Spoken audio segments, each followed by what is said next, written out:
So I'll start the session. All right. So this particular session is going to look into project initiation in detail. And it's, as I mentioned last week, project initiation, the starting up of the project, is such an important time that it's worth looking at it in some detail. So that's what we're going to do tonight. So our housekeeping rules are the same as usual. The purpose of the session, we're actually going to take a slightly different approach with this to other sessions, where what we're going to do today is we're going to review the content of a typical project initiation document.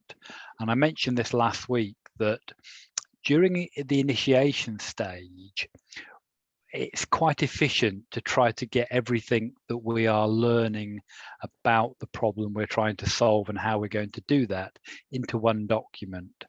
And we can give that document to anybody that's interested in the project, or anybody that is joining the project, and they will then know about what we're doing. And that document is called a project initiation document. And we'll remind ourselves as to what is in there as we go through this particular course. So I'll lead you through the sections of our project initiation template. We've got one within Knowledge Pool. They're a fairly standard thing, because as we were discussing last week, the purpose of the initiation stage is fairly standard with all projects. So we're trying to make sure we understand the problem we're trying to solve, how we're approaching that, where we're trying to get to, and what the risks are, and have we got a plan for the next phase. So all of that feeds into the typical project initiation document.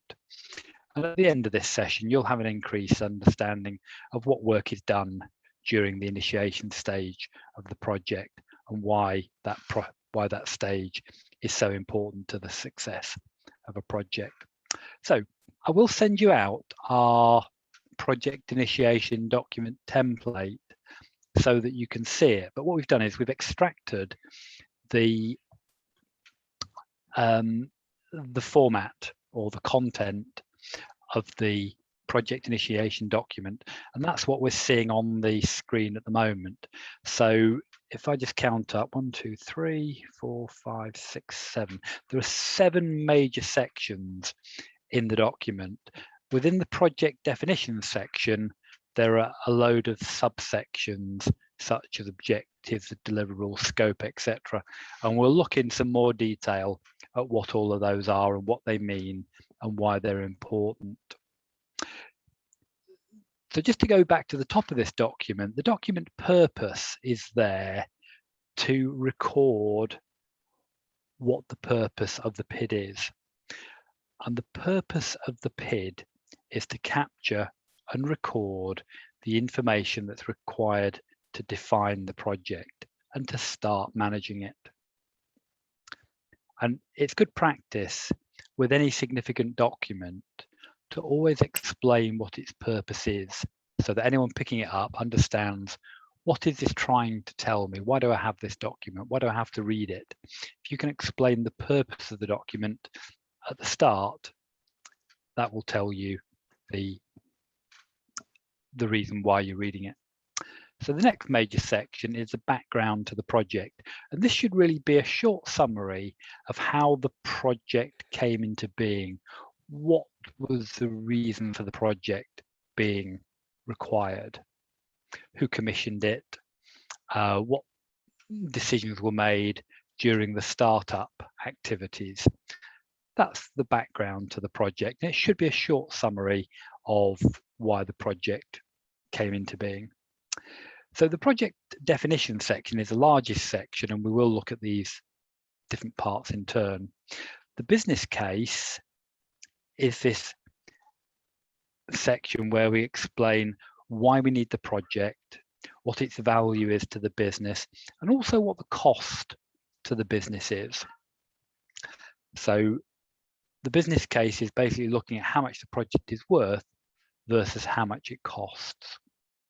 The project plan is where we can propose a high-level plan or timeline for the entire project. So towards the end of this document, when people understand what it is we're trying to do and how we're trying to solve the problem, we can start to propose a timeline for the delivery so that they can see this is the initial view as to what is needed. But during the initiation stage, we won't have had enough time to do lots and lots of planning. So the project plan that we produce during initiation is not a detailed plan. It's quite a high level plan, and it's almost certainly wrong because we don't know enough to plan the project out fully. But this is the first point at which we try to give the sponsor and the business an understanding of how long the project team think it will take to deliver the project. And then finally, there's a section that's called project controls, and we will look at this section towards the end of our session tonight. But project controls is really about how the project is going to use standard documentation within the organization, because lots of organizations do have standard documentation for projects. And the project control section is really a section where you can say if you're going to use all of the standard documents or just some of them, and if you're not going to use some of them, why you're not using them, because the standard documents are there for a reason. So we'll look at that in some detail. So the first section within the project definition section is about the objective of the project. So the objective section is where the problem statement is made and where the vision and outcomes sought are described.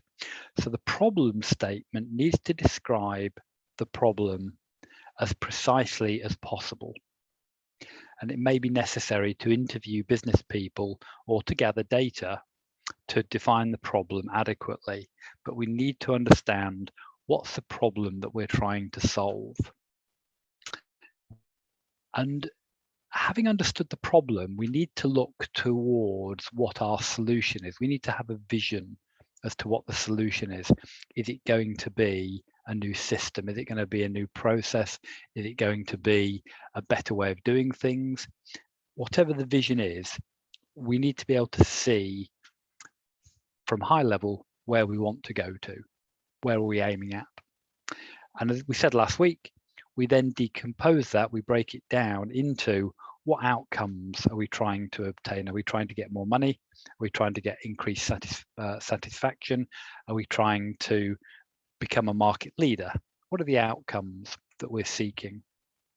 And finally, as part of that objective section, we need to define what are the key deliverables that we need? What are the things that the project needs to build and give to the business if the business is going to have those outcomes and hence reach its vision as to how this particular problem is going to be solved. And it's as well as engaging business people to understand the problem and to capture their vision and understand what outcomes are desired, we also need to engage business people to define the deliverables that they need, because somebody in the business is going to have to receive those deliverables from the project and use them to create the outcomes. The project's job isn't to create the outcomes. The project's job is to create the deliverables that allow those outcomes to happen. So any questions on the objectives subsection? Is that okay? Yes, that's okay. Yeah? Okay. Yeah. So the next section is one called scope. And what we mean by the scope of a project is it's the extent of its impact. And when we've defined the problem and vision and the outcomes and the deliverables, we've started to understand something about the scope of the project. We've started to understand what things it's likely to affect. And we complete this understanding by considering this model that we have on the screen. So what we've got here, this is a generalized model of a business. It could be any business of any sort. So within that darker bold line, you've got lots of things that the business own. So at the very top of the business, there's its strategy. Underneath that, you've got its policies and standards and its management structure, how that business is organized. And underneath that, you've got a whole set of processes and procedures. You've got some data or records, you've got some systems, you've probably got some tools and equipment, you've got some land and buildings probably, you've certainly got some money, and you've probably got some rights as well. Rights is a slightly nebulous thing, but you might have a trademark or some copyright material or a brand. You might have something that you own that is an asset, but is not money and is not land and isn't equipment, and it could be a right. So those things that the business own are within that bold line. And over on the right hand side, I've kind of shown a group that I've called stakeholders. So these are all the people who might be affected by a project. And so in there, you've got the employees who work within the business, so within that darker bold line. And then you've got a whole group of stakeholders who sit outside of the business. So people like suppliers, customers, shareholders, regulators of the business, and also the general public. Because the business affects the environment, so it might pollute the environment, it might create extra traffic, it might use energy. These sorts of things that the business impacts on might impact on the general public. So we've got these stakeholders. These stakeholder groups are groups of people who are potential stakeholders for the project. We've also got within the outer line, there's one other group of people, and that's competitors. So it would be very, very unusual for a competitor of a business to be a stakeholder in any project.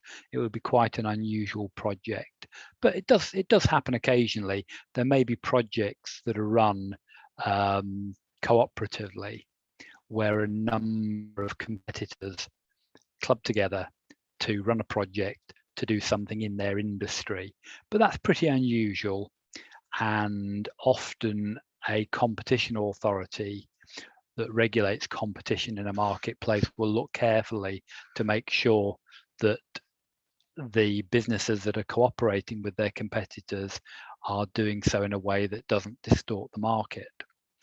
So the business is all the things inside the bold line. You've got some stakeholders for your project outside of that bold line. You've got competitors, and then right on the very outside, you've got things that the business doesn't affect. So the external environment is the things that the business doesn't interact with and doesn't touch, and doesn't have stakeholders in. So very few businesses touch every aspect of life. So so there is an external environment that sits outside of the business. And if we think for a moment about the things that sit within the business, so there will be lots of different procedures and processes. There will be lots of different systems. There may be lots of different tools and equipment. And what we're trying to do when we are trying to define the scope of a project, to identify which bits of the business are affected by the project. So we're trying to understand, are we affecting the management structure?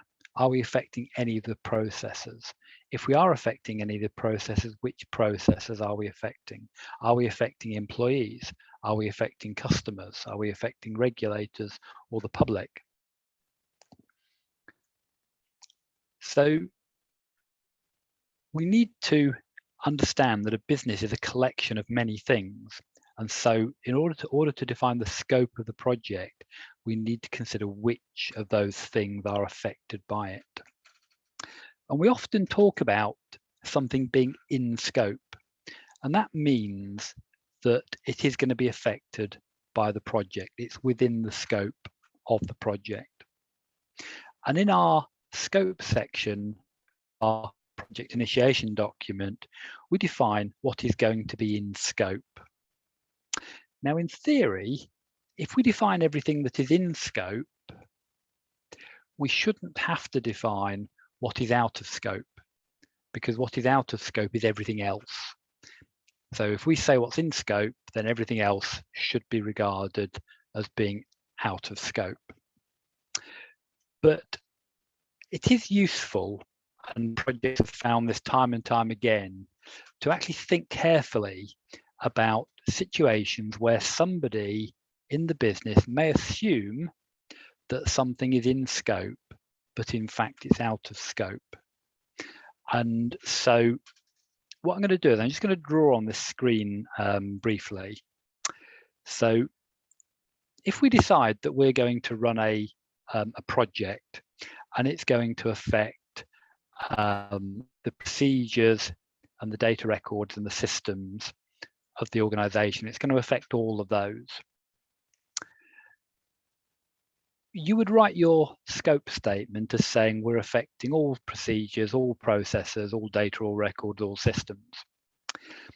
But it may be useful to be clear that you're not affecting certain policies or standards. And I think what we're saying is that you need to be careful about assumptions that people may make. People may assume you're doing something.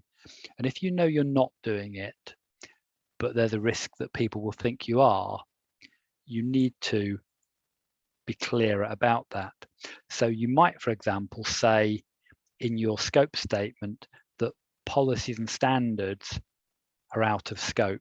We're not changing anything about the policies and standards. You might also say we're not affecting employees apart from the fact that we have to train them on new procedures, but we're not changing the number of employees, we're not changing their job titles, we're not changing where they work, we're just changing the procedures, record systems they use, so there will be retraining. So what we're trying to do in the scope statement is say what is in scope and be clear if there are things that we think people might assume are in scope, but we know they're not in scope. And the purpose of stating them in that way is to allow somebody to realize that something is actually out of scope. If they think that's wrong, when they see that reading the project initiation document, they can come to the project, usually to the project manager, and query whether this is correct. And if it turns out to be wrong, then that assumption is stopped and fixed early in the project before getting it wrong can do too much damage. So I think we could probably do with an example of this. So the example that I've found is that somebody is a fencing contractor. So they put up fences. That's their job, that's their business. And they're treating their next customer's request for a fence around their property project. And they go to their home and they're shown into the back garden, which is overgrown and doesn't have any fences. And they survey the line where the fence needs to be erected, and they agree with the customer that that's the boundary to the garden. Now, at the moment, there's no fence around the front garden either, but the customer doesn't mention that they want the front garden enclosing. So when the contractor, the fencing contractor, writes his contract to send to the customer, he writes his scope as being to enclose the back garden along the agreed property line. And we have to think, is this sufficient? Well, it should be, because the contractor has said that it's the back garden that will be enclosed.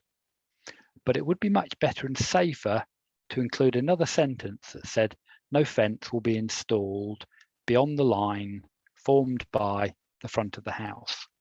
So that makes it very clear that the fence that's being erected in the back garden is only going to come as far forward as the front of the house, and there's going to be no work done forward of that line.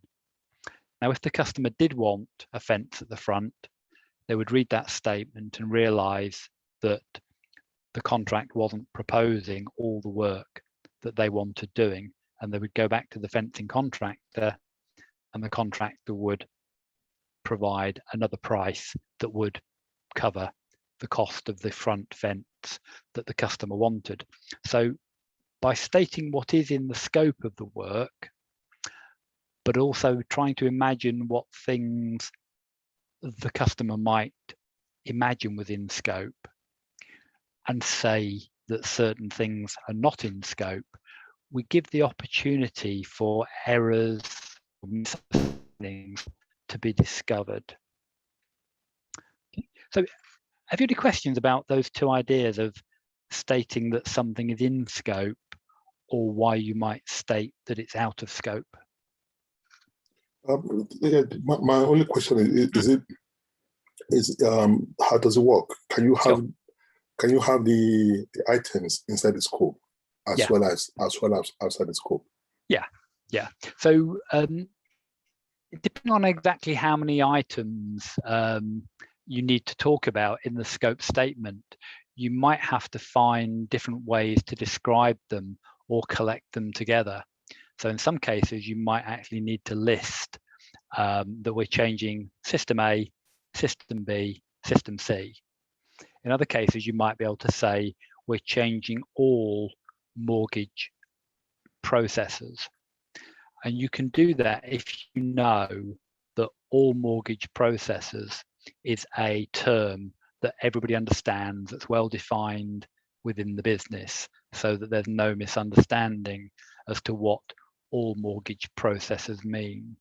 And you can do a similar thing with out of scope, providing you're sure that the description you're using is understood by everybody who would read the document.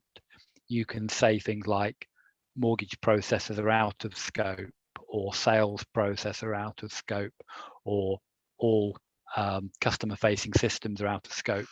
So you can use some shorthand ways of describing collections of things, but sometimes it is better and necessary to list the individual things that you know you will be changing, and also to perhaps list the things that you know you won't be changing as being out of scope. Right. And does that answer the question? Yeah, it does. Yeah. Yeah. Does. Okay. Yeah. So in order to help you think about what is in scope and what is out of scope, we would suggest you try to use this sort of conceptual model, because it will force you to think about, are we affecting strategy? Are we affecting policies or standards? Are we affecting the management structure? Are we affecting employees, and so on and so on? It forces you to think about everything, so that you can then list the things that you think you are affecting. And it also gives you that opportunity to think about, are there things people may think this project is dealing with, but actually we know we're not dealing with it.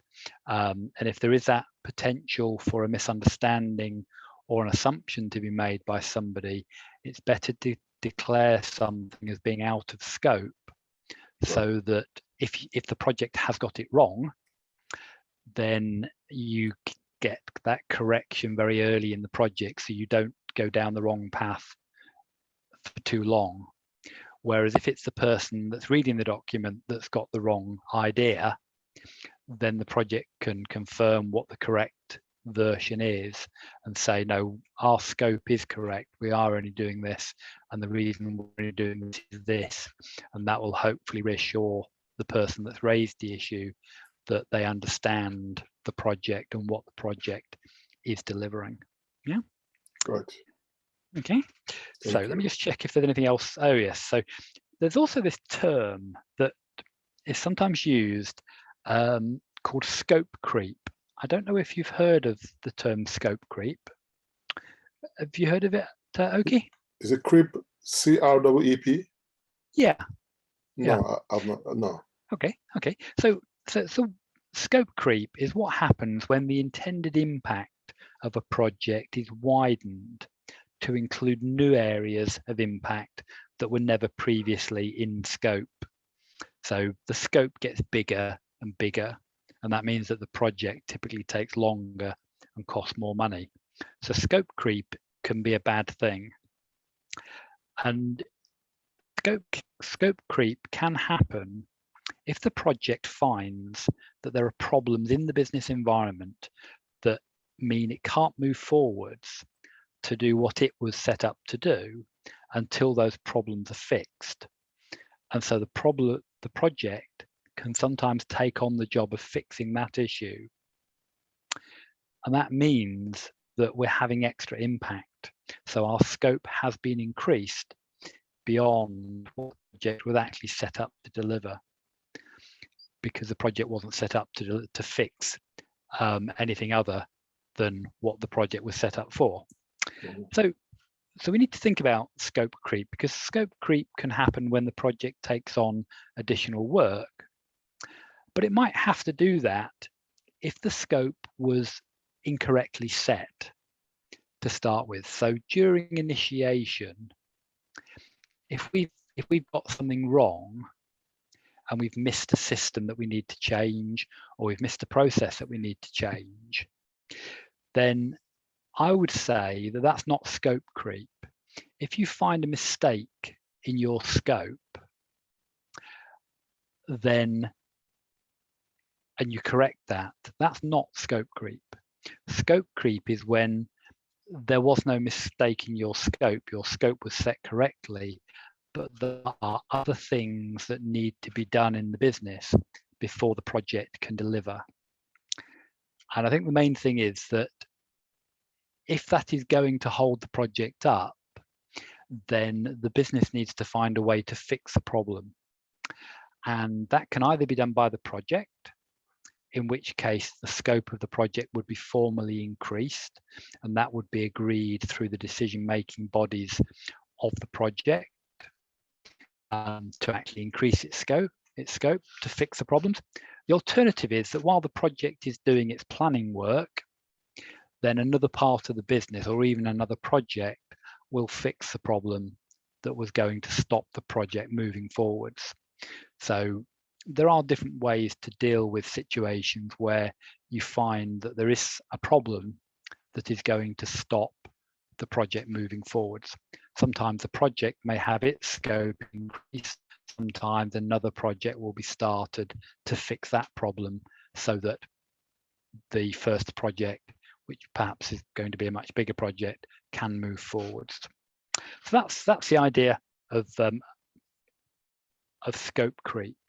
And we'll talk a little bit more about how decisions like extending the scope of a project are made within projects when we talk about sponsors and steering group. Okay, so you attended the workshop last night, didn't you? No, I couldn't make it last night. Oh, right, okay, yeah. Right, okay. Right. So so that workshop was very interesting because we were talking a lot about what our business requirements are for a learning management system or a learning platform.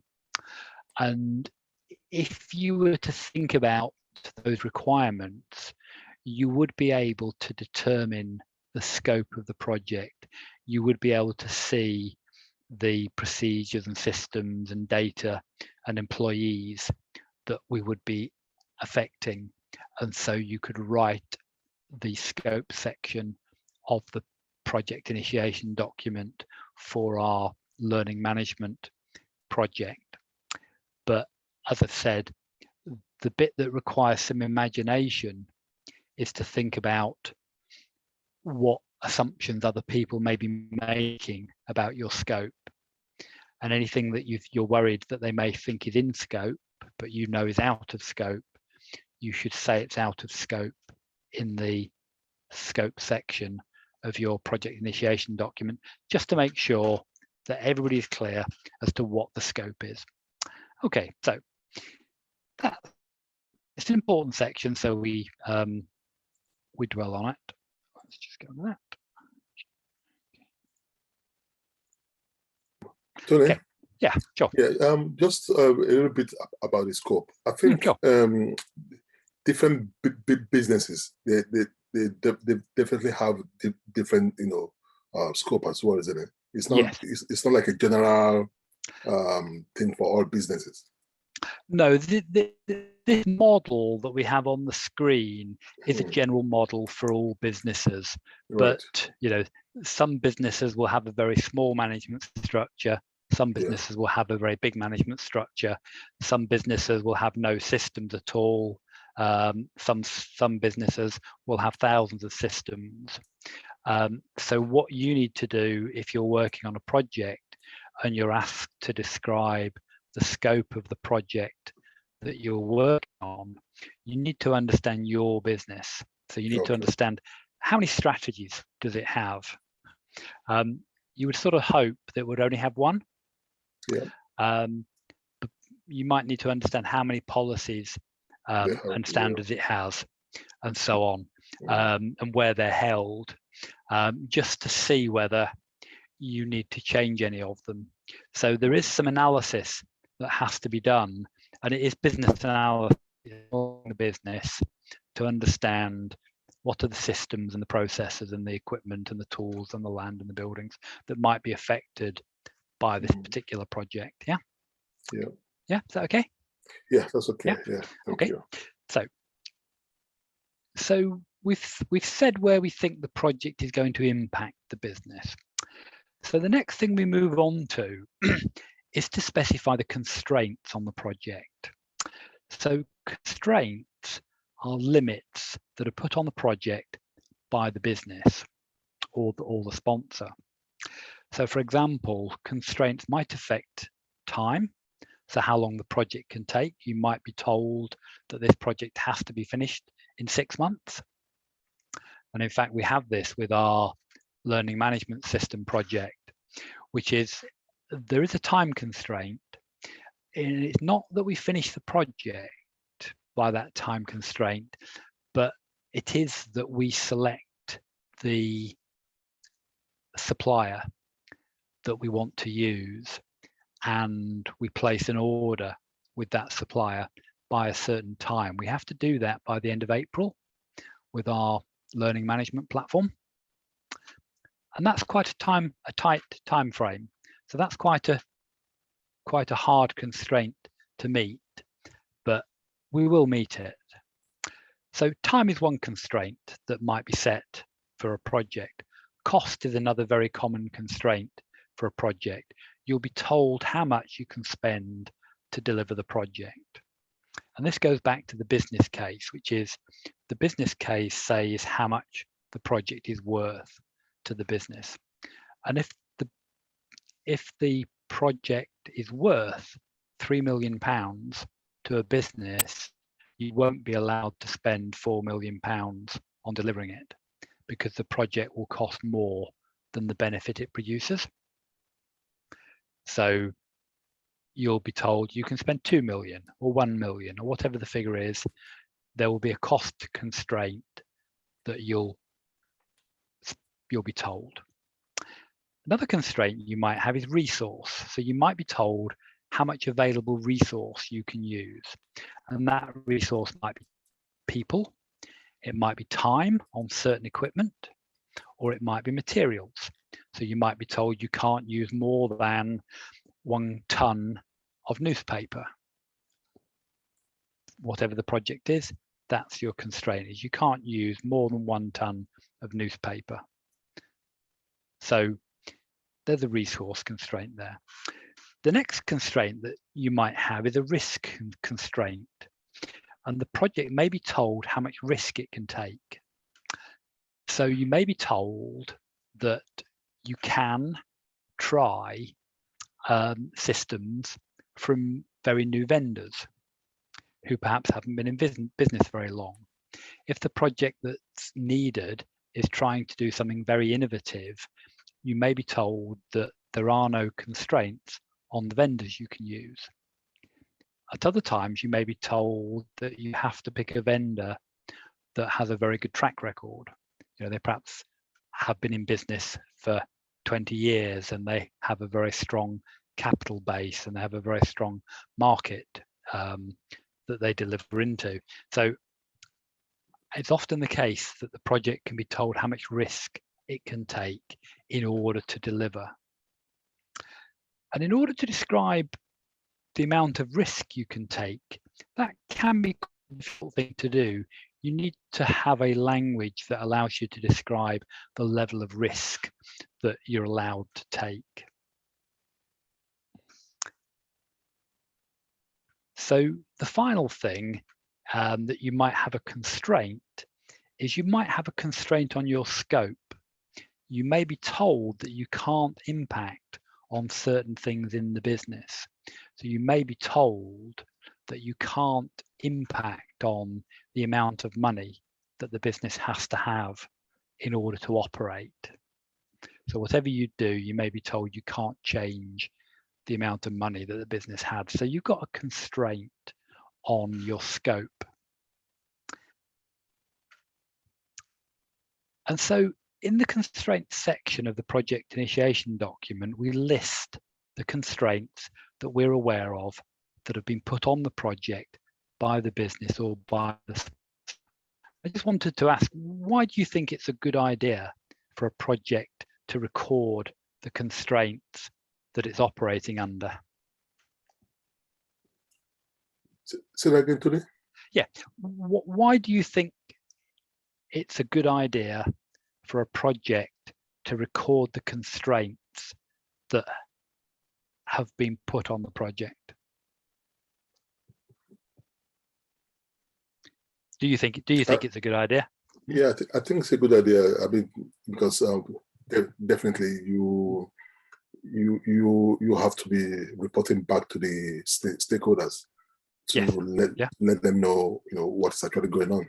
Yeah, that's right. So so that idea of reporting back is important, and one of the main reasons why we record the constraints in the project initiation document is so that whoever has set those constraints, whether it's somebody in the business or the sponsor, they can see that the project knows about them. We make the constraints visible, and so we're playing back these constraints to whoever's given them to us to say, yes, we know we can only take 6 months to deliver this. We know we can only spend £1 million on it. We know we can only use 3 people out of the business to deliver this project. We know that we can't take any risk with it. We know that we can't impact on the amount of money that is needed to run the business.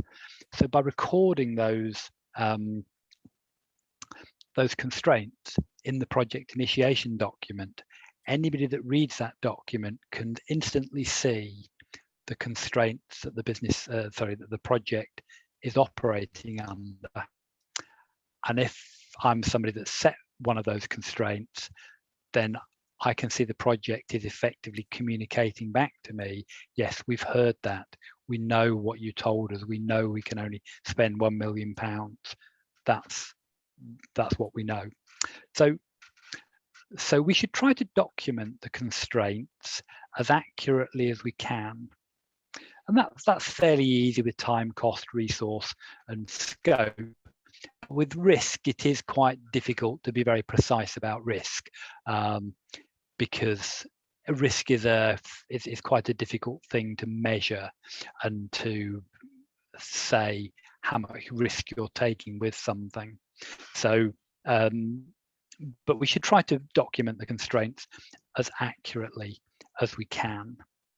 And just to think about our learning management system project, we certainly have a constraint on time that I've mentioned. Yeah. We certainly have a constraint on cost, because we are going to need to buy some software, but we can't afford to spend an infinite amount of money on it. So one of the important questions that the new project manager that's joined the project asked was, what's our budget? How much can we spend on this?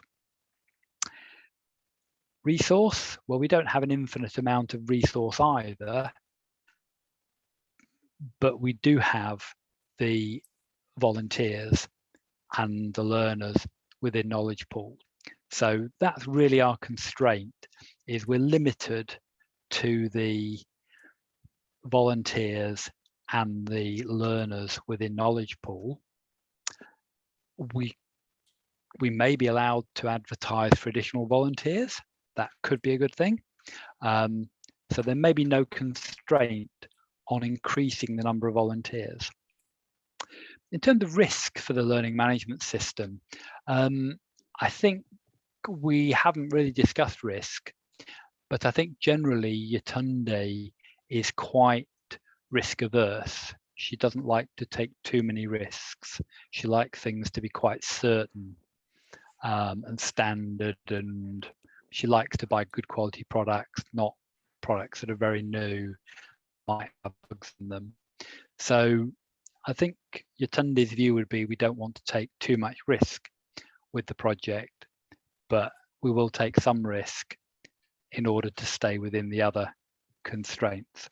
So one risk we might take is to put a new volunteer onto the project. So if we put a new volunteer onto the project in order to get some extra resource, we are sort of taking a risk because we don't know very much about that volunteer yet. We don't know what they're capable of. We don't know their background necessarily. We don't know how useful they will be. So we can take a risk in terms of putting new volunteers onto the project. And in terms of scope, has Yetunde said there's anything that we're not allowed to change? She hasn't really said that there's anything that we're not allowed to change at the moment, because our learning system is going to be very fundamental to what we do at Knowledge Pool. It is going to affect most of the organisation. I think perhaps the one area of scope that she has set can't change relates to our budget, which is she has effectively said that we can't increase the running costs of Knowledge Pool more than about £1,000 a year. So whatever we do, we can't increase our costs. We can't have an impact on the money that's needed to run the business if that impact is more than £1,000 per year. So we do have one scope constraint. So those are the sorts of things we would list in the constraint section of the project initiation document. Okay. So any questions about constraints before we move on? Yeah, I was just thinking about the constraints. They are all kind of interwoven. Yeah, they are interrelated. Yeah. Yeah, and also I was thinking that well, I may be wrong, but I'm thinking that can we also include quality? Yes, I think we probably should include quality. In that quality can be a constraint. Yeah, I think that's a very good suggestion. Yeah, okay. So I shall make a note of that. Yeah, I think quality should be on there because quality can be a constraint. You can be told how good something has to be. Yeah, I was just thinking about that as well. Yeah, yeah. Yeah. And then you might sort of. Sorry, go ahead. Yeah, I said, and if you want, it depends on how much you're ready to spend. That will determine the quality of what you want. That's right. Yeah. And you sometimes even see this plotted on a graph. And I'm going to try and draw this graph quickly on the screen. You may have seen something like this.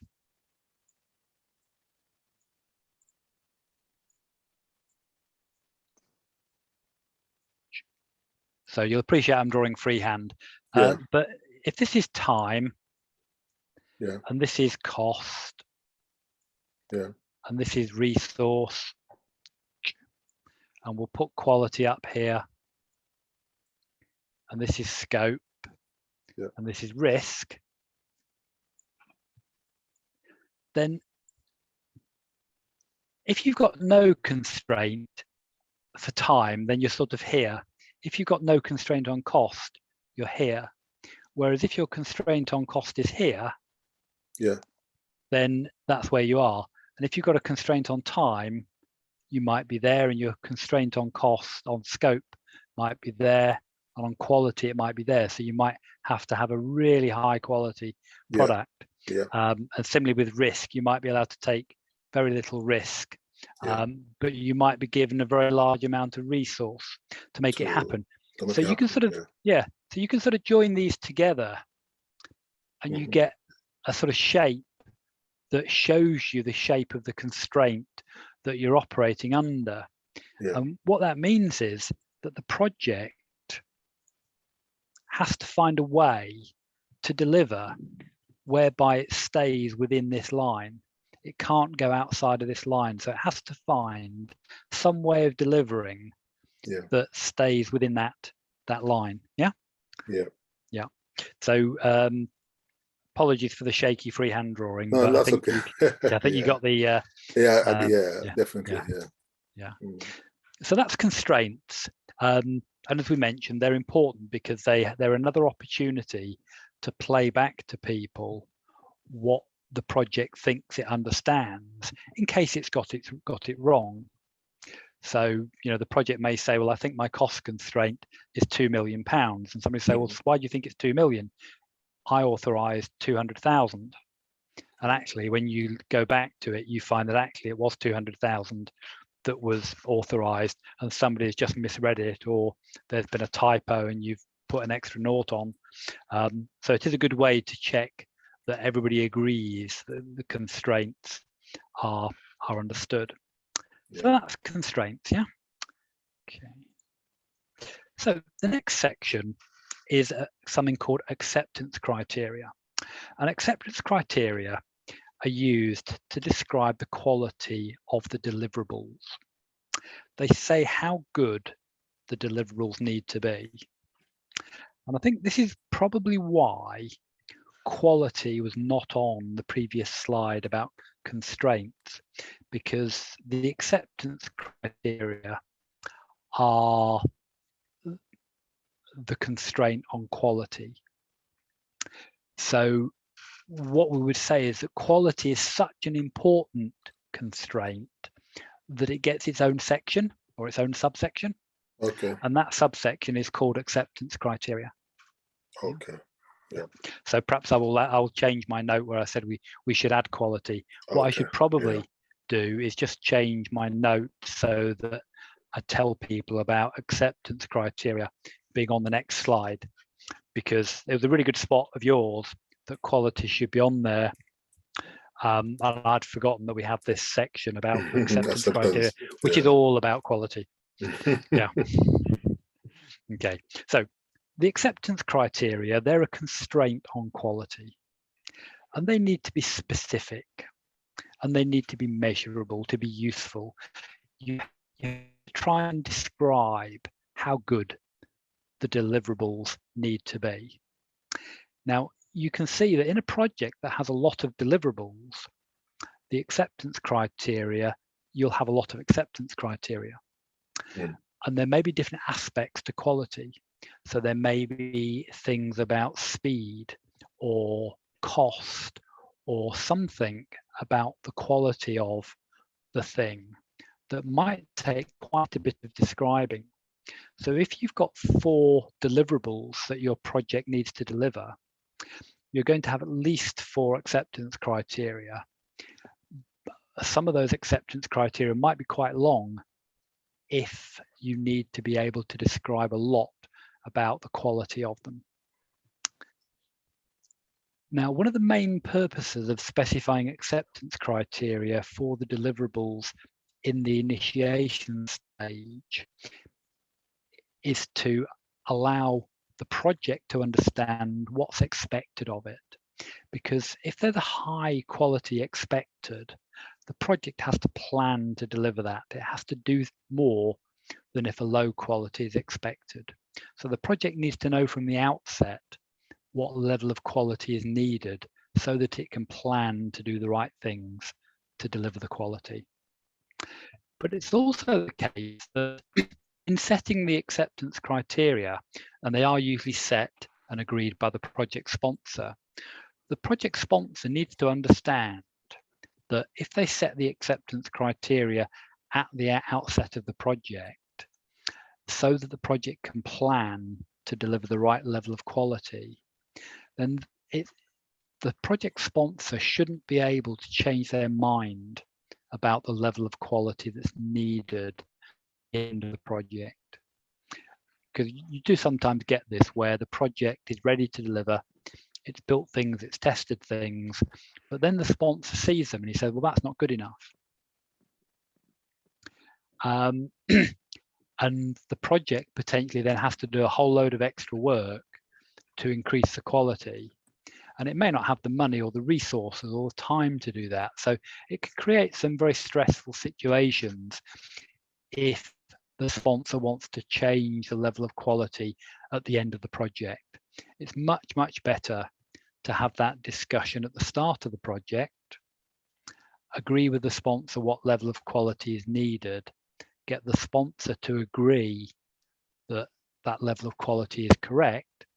The project can then plan to meet that level of quality, it can do everything it needs to deliver that. And then at the end of the project, the sponsor shouldn't be able to say this isn't good enough because they had the opportunity to set their acceptance criteria at the outset.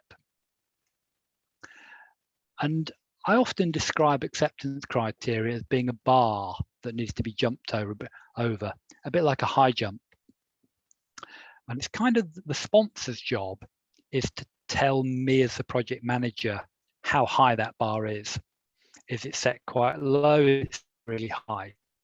And my job as the project manager is to get the project to jump over that bar. We have to go over the bar. We can't go under it. So the sponsor sets where the bar is. I have to get the project to jump over it. And the reason we list the acceptance criteria in the project initiation document is again for visibility, so that the sponsor can see I've understood as a project manager where the bar is set. And also as a project manager, I want to tell the sponsor, this is where I think the bar is set. If I get the project to jump over this, then I'm expecting you to accept the project. I don't want you to come to me at the end and say the quality isn't good enough, because we're going to agree now at the start of the project how much quality is needed. Right. Yeah. So the idea is that the sponsor sets the acceptance criteria, the project manager plans a project to meet them, and once all the project deliverables meet all of their acceptance criteria, the project can close down, because the sponsor has to accept those deliverables into live service. So in order to go into the close down stage, what we're really looking for is for every deliverable to have met its acceptance criteria. If I've got the project to jump over the bar for every deliverable, then the project should be allowed to close down, because we've done everything that we need to. We've delivered all the deliverables that were needed, but we've also delivered them to the right quality. Yeah. So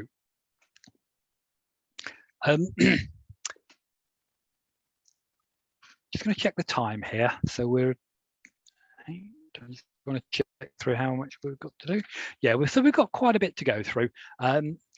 What I will say is that defining acceptance criteria for the deliverables is another job that needs a lot of imagination. You have to really think about each deliverable. And if we think about a deliverable as being maybe a, let's have a think about what would be a deliverable our learning management project. Because the system is one thing, but let's say there was let's say there's going to be one training course that will be loaded into the learning management system. That one course is our pilot course. It's the first course we develop on that platform, and it will have some acceptance criteria. And the acceptance criteria might be that the course works flawlessly. It doesn't error. It doesn't throw up any error messages. It doesn't crash. it doesn't break in any way, it doesn't do anything unexpected. We can give that course to anybody and they can use the course material. They can do everything with it that it's possible to do. They can go forwards through the material, they can go backwards, they can come out, they can go back in, and it doesn't break. That could be the acceptance criteria for that deliverable, for that initial course that we load into the management system. Our acceptance criteria should be that it's reliable. It doesn't break in any way, never. No matter what you do, it doesn't break. And that could be it. You know, we might also say though that there's something about how quickly it moves through the pages. So we might say that it has to move through the pages within 2 seconds. So if you click to move on, you have to see the next page within 2 seconds, because if it takes longer than that, then the learner, we know, is going to switch off, get bored, get frustrated, whatever the thing is. So for that deliverable, there might be 2 acceptance criteria. One that it's reliable, doesn't break, and the other that you can move forward and the next page only takes 2 seconds to load. 2 seconds to load, yeah. So it does take imagination to really think about how good does this thing need to be. And the business people that you engage on the project should really be thinking about, how good do I need it to be? If I'm going to use it to solve a business problem, how good does it need to be? How reliable does it need to be? How fast does it need to be? How secure does it need to be? And how friendly as well. Yeah, how friendly? Yes, that usability. How friendly does it need to be? So there are lots of different aspects that might need to be stated as acceptance criteria. But what we should remember is this is the very start of the project, and the deliverables we're talking about are really quite high-level deliverables. As the project plans and learns more about how it's going to solve the problem, it will develop smaller and smaller deliverables that can be built and tested. But those deliverables will sum up to be these bigger deliverables that are envisaged in the project initiation document. So what we're trying to do with the acceptance criteria here is define the acceptance criteria for these major deliverables. We're not trying to do the tiny deliverables that we haven't even discovered yet. We're trying to say, how good do the major deliverables need to be? What are the quality aspects of those major deliverables? Because if we can't explain how good they need to be, then it's very difficult for the project to plan a way of building something at that level of quality. So we have to find a language to describe how good the thing needs to be. So that's acceptance criteria. The next thing we need to think about is what our approach is going to be and whether it's feasible to build a solution. So these are other sections that appear in the project initiation document, and the approach section says how are we going to approach solving the problem? What's our approach going to be? Are we going to build something, or are we going to buy something? Are we going to create it with a tool, or are we going to create it with our mind? You know, so there are different approaches that we can take to things. And the reason why we state the approach in the project initiation document is, much as we've said before, it's for visibility. It's so that we can communicate that approach to everybody that wants to know about the project. They know that we're going to build a bridge between these two places rather than build a ferry or build a tunnel. So they know that we're going to build a bridge, and that whatever we do, that's our approach. The approach section can also be used as well to explain why that approach was selected. So given that there are different ways of approaching a problem, you could build a bridge, you could build a ferry, you could build a tunnel. Why did you decide to build a bridge?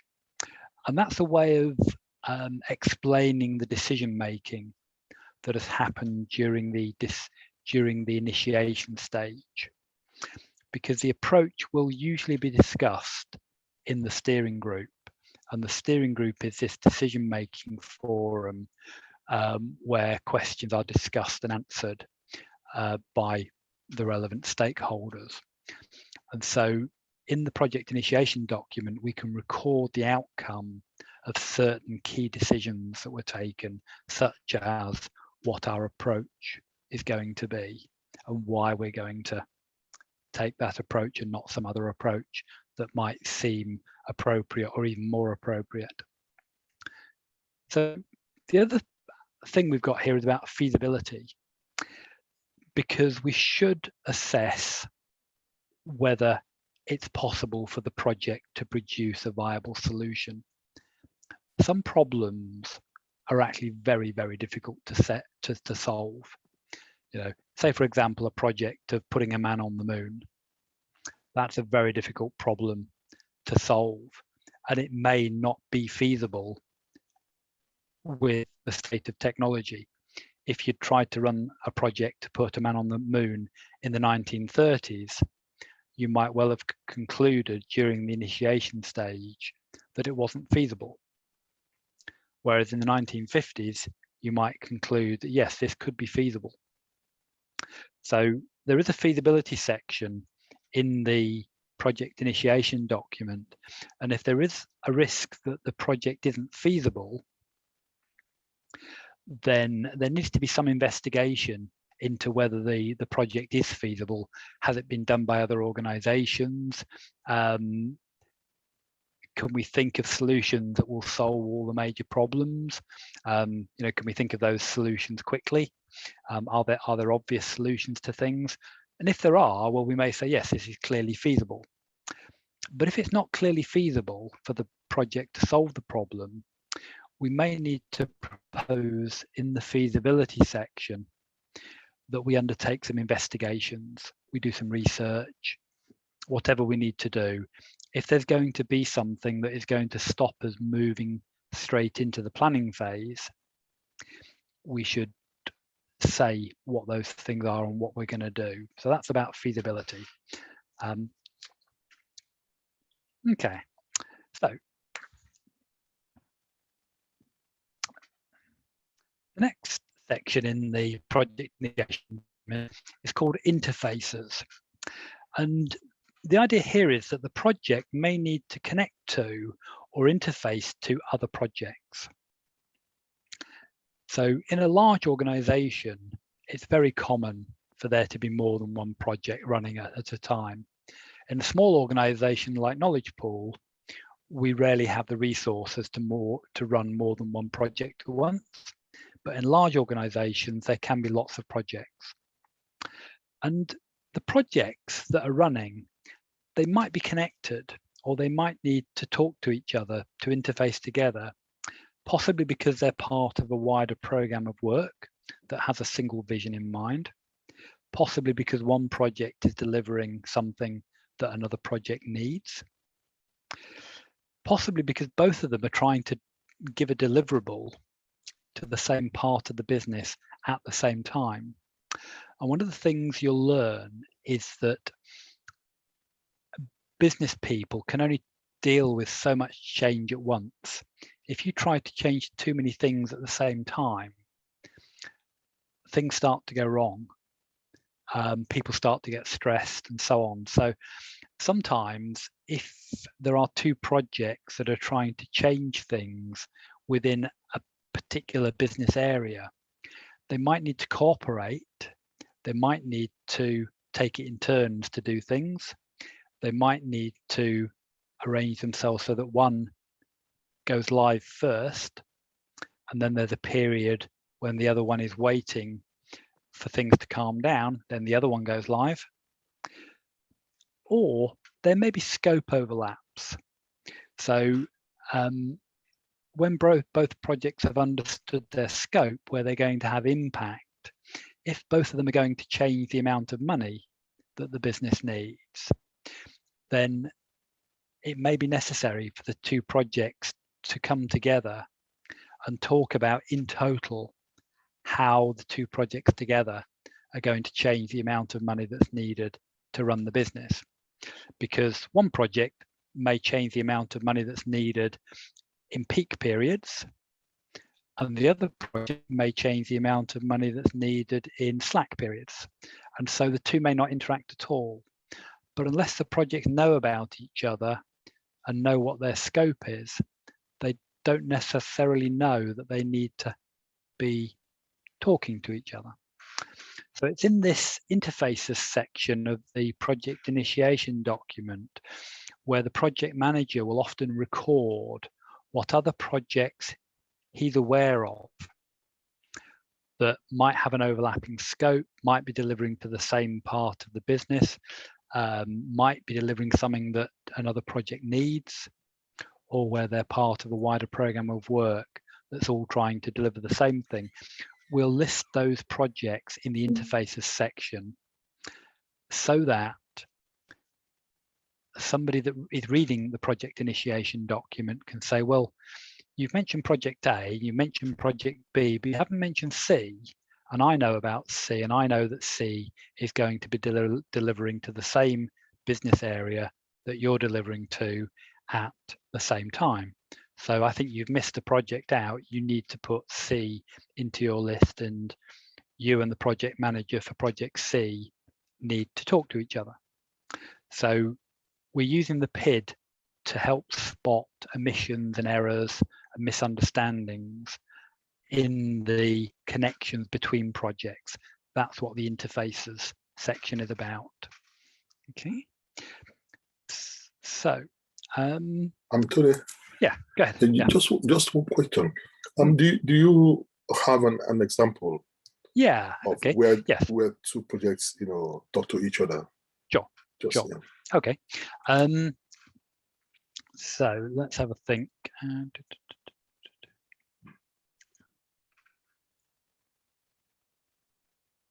I'm just thinking of one in my workplace. I don't know if it's a good example. Okay. Should I go ahead? Yeah. Go ahead. Yeah. We have this IT system. So whereby if you it's like I think it's if you do some recordings on one aspect of it, so it takes 24 hours for you to be able to access it at the other end of the system. I don't know if that makes sense. Yeah, it does. Yeah. Is that an example of how? Not necessarily. I think I should be able to find a better example, but I've worked on big programs of work where there have actually been 3 or 4 different programs. Right. 3 or 4 different projects that needed to cooperate, and there was one where there was a project that was installing a new payment gateway. Okay. In order to take payments, and I was working on the project that was following on behind that, and we needed to interface to our payment gateway, and we had a decision to make, because we can either interface to the old gateway that existed previously, or we could interface to the new gateway. Now, the first project was going to replace the old gateways, and it was going to do so at a certain point in time. And if we interfaced our project to the old gateways, then when the other project came along and replaced those gateways, we would have had to have reworked our solution. We would have had to have changed it to use the new gateway. So there would have been extra work there. We would have had to have implemented our project twice if we started using the old gateways and then changed to use the new gateways. So what we did was we waited for the first project to finish. We waited for them to put the new gateways in, and then we implemented our project to use those new gateways. So we never had to learn about the old gateways or think about how we tested those old gateways. We only had to know about the new gateways. So that was an example of where there was an interface between our project where we had to think about how our project was going to work. And it was a very simple interface, because all we needed to know really was whether the project that was running before us to replace the gateways was on track. If it was on track, then we just needed to keep ourselves on track. If they slipped, if they were going to get delayed, then we would be delayed. So the two project managers discuss things every couple of weeks just to keep in touch about whether things were still on track or delayed. But it was a very simple interface, because that was the only aspect of that. The only other thing, the only other aspect of that interface was that in order for us to interface to the gateways, we did need access to a technical resource that could tell us about the gateways. And actually, the first project that was implementing the gateways, they were using that resource full time. So they couldn't actually spare that resource to tell us what we needed to know until they were nearer the end of their project. And we were able to find that out quite early on, that was going to be the case, that the resource would be fully utilized. And we were able to slow ourselves down so that we weren't being held up by the lack of that key technical resource. Okay. So does that explain interfaces? I've got a better understanding now. Yeah. Okay. Right. So the next section of the PID, and you'll appreciate there are a lot. The next section is about assumptions. And it's certainly the case that during the initiation stage, the project won't know the answer to every question that it needs to ask. And it may not be able to find the answers to questions quite quickly. So in order to make progress and in order to get out of the initiation stage, a project may need to make some assumptions. And if any of those assumptions turn out to be incorrect, it may cause cost overruns or quality problems or time delays or whatever. So in the assumptions section, you would state what assumptions the project was making during initiation in order that it can move forwards and not lose traction. What you would do, though, typically is to add tasks to the project plan for the planning stage to make sure that all of those assumptions were validated and tested as soon as you possibly could, so that you don't operate under those assumptions for any longer than necessary. So we tried to create a plan for the planning stage that is going to answer all of the assumption questions that we've had to make assumptions about. And we may make assumptions, say, for example, with our learning management project, we may make an assumption, for example, that we have a training course that could be converted into the format that the learning management system needs. Now, at the moment, we don't know exactly what that format is going to be, so we can't be absolutely sure that we have got a course that would be transferable into that format, but we can make an assumption that it will be, that we will have such a course.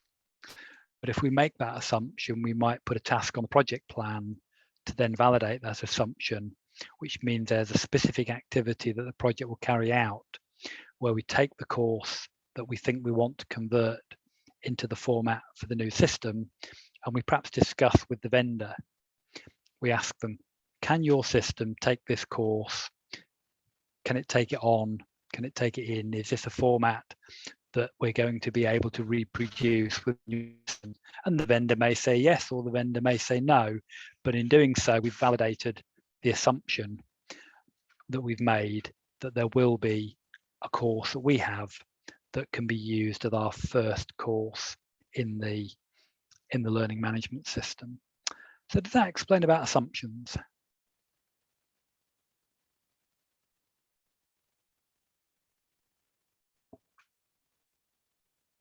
Yeah.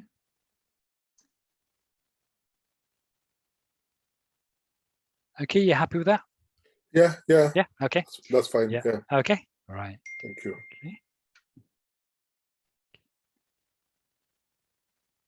Okay, so the next thing in the PID is something called dependencies. And I've sort of mentioned an example of this previously. So dependencies are things that the project needs in order to deliver, but which are outside of its control.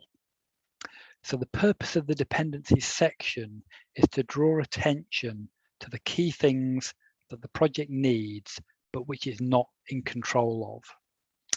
So say, for example, we go back to that example of the payment gateway.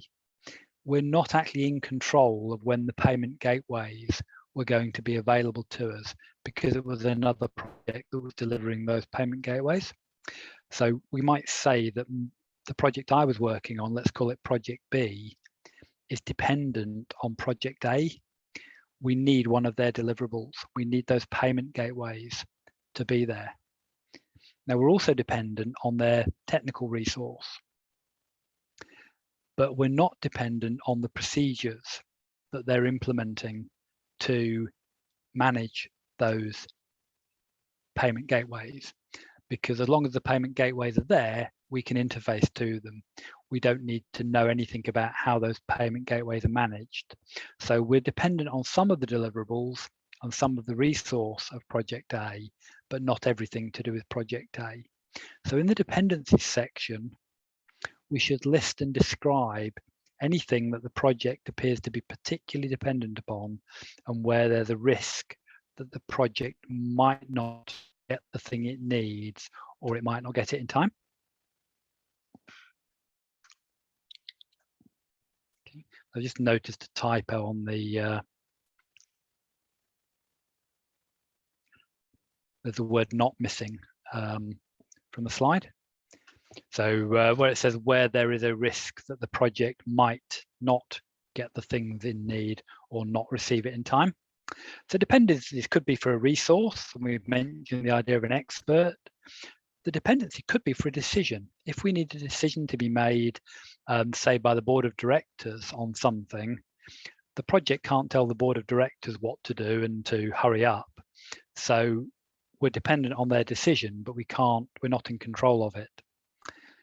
We might be dependent if the project is about regulation on a piece of legislation or a piece of regulation being finalized, because often it can take time for laws to be passed into law.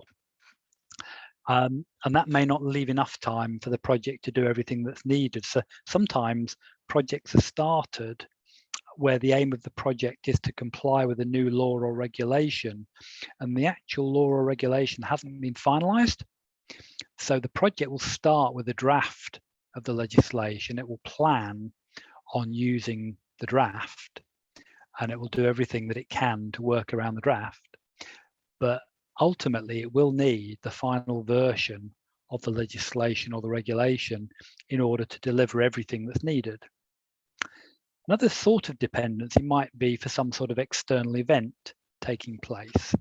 So, for example, in order to build a bridge, you may need a war that's raging in the country to end. And that there may be a very real prospect that that's going to happen because the UN is sending a peacekeeping force. So the project may be started because we can see that peace is going to come. It's not going to be more than a month or two away. So the project is going to start to plan and mobilize whilst we wait for that fighting to stop and for the UN to start assuring the peace.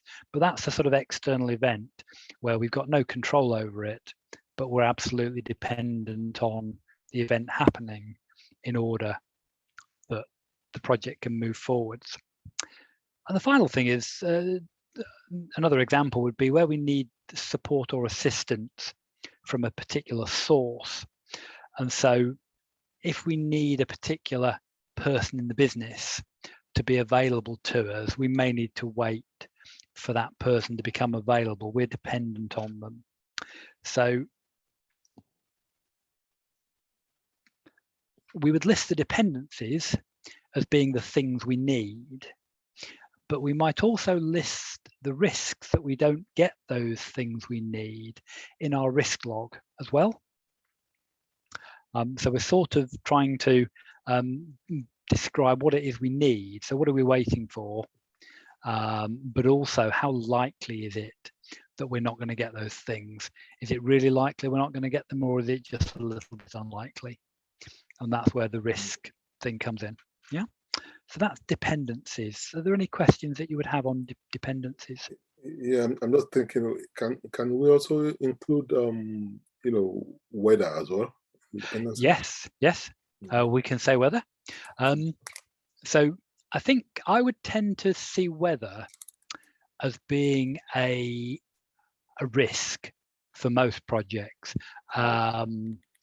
If your project is to run a village fete, then the weather is a risk for you for sure. Where the weather might be a dependency is if you are running a project to fly around the world in a human-powered aeroplane, then you are dependent on the weather. You need a very good weather forecast. Yeah.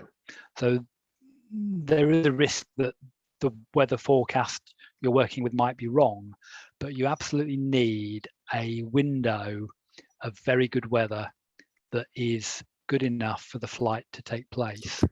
Yeah. So that's an example when weather would be a dependency, and you would also have a risk that the weather forecast you're using isn't correct. And so in that case, it might be better to say that your dependency is on a acceptable weather forecast, and your risk is on the forecast being wrong. Okay, but yeah, that's a good question. That so that's dependencies, and we've kind of mentioned risks as well.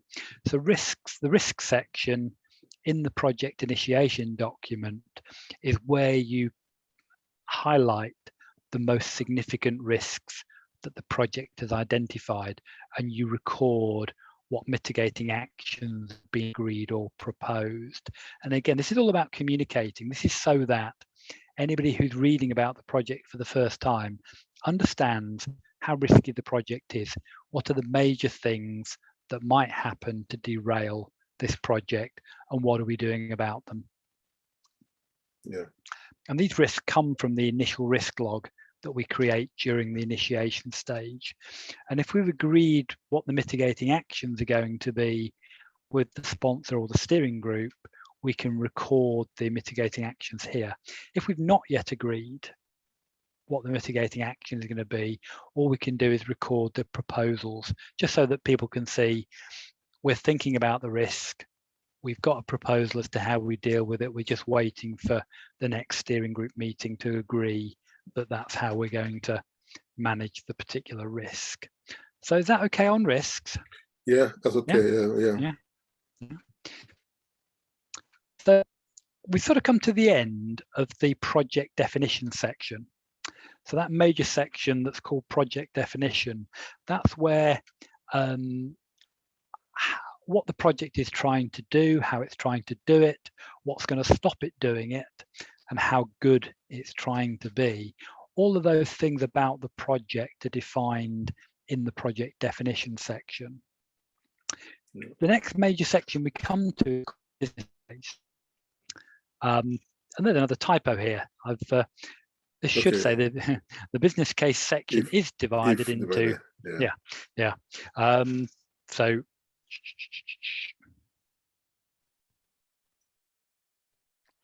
that. Apologies for that. So yeah, so there are really three sections to the subsections to the business case. The first section is about benefits. This is the positive side of the project. So these are the financial and non-financial benefits that are expected to arise as a result of the project delivering. So that's kind of the positive. The next section is about the cost of the project, and this is sort of the negative. This is what you have to spend to get the benefits. And it's typically presented as an estimate of the cost of the project, broken down by stage, and possibly split in other ways that the project has decided. The organisation might have a desire to split project costs into time periods. they might want it split into what they call capital and revenue. I don't know if you know what those phrases mean. You mean capital and revenue? Yeah. Yeah. If you don't mind, can you just? Yeah, sure. I'll just explain, just so we're using the same language. Yeah. So capital is about the large scale assets of the business. So basically, cash that the business owns that it doesn't do anything with other than invest in the business. The opposite of that is revenue, money coming into and out of the business as a result of the normal day-to-day operations of the business. Okay, so revenue, yeah. So the revenue is sort of income and expenditures. Capital is the money that is left over after all the expenses are paid for, and you might think of it as being profit.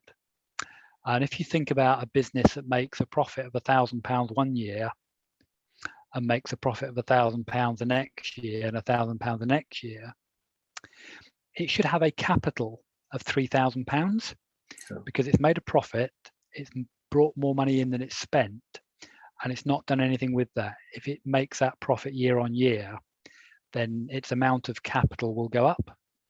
Okay. Yeah. And capital is often thought of being what the shareholders in the business own.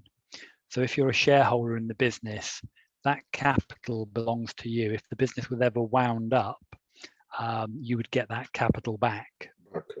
Whereas the revenue, the money coming in and out on a day-to-day basis, that needs to continue to come in and out on a day-to-day basis because you're selling goods and you're receiving payment for those goods. So you need to use the money that you've received in payment for goods to buy more goods to sell the next month. Can we relate revenue to cash flow as well? Yes. So revenue is very much about cash flow, whereas capital is very much about profit or loss. Profit or loss, yeah. And so different organizations want the cost of a project to sometimes be broken down into those costs of the project that are going to be an expense for the business. So they're going to treat it as money coming out of the business as a day-to-day expense. And there are costs of the project that the business sees as being an investment that it's going to make out of its profit in previous years. So it will take money that belongs to the shareholders and it will invest it in the project to create something that is going to create more money in future. It's going to create more profit in future. So in order to break the cost estimate down for the project in the business case section, you need to understand how your business wants to see cost broken down.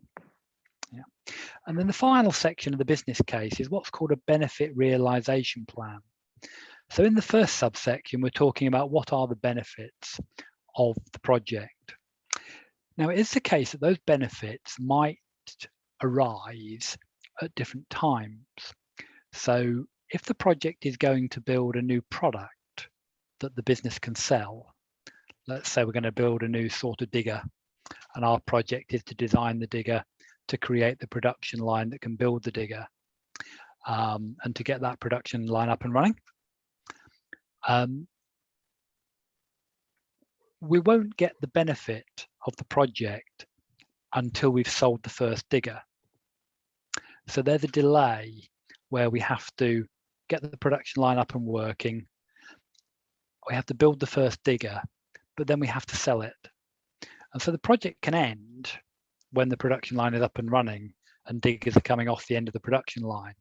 But the benefits of the project, that income stream that will come from selling the diggers, that doesn't start until we've sold the first digger. And we don't really know whether the project is going to be really successful, whether that product line is going to be really successful until maybe a year or two has passed. And so what the benefits realization plan is used to do is it's used to describe when the benefits are going to arrive and what are the activities that need to happen in order to get those benefits.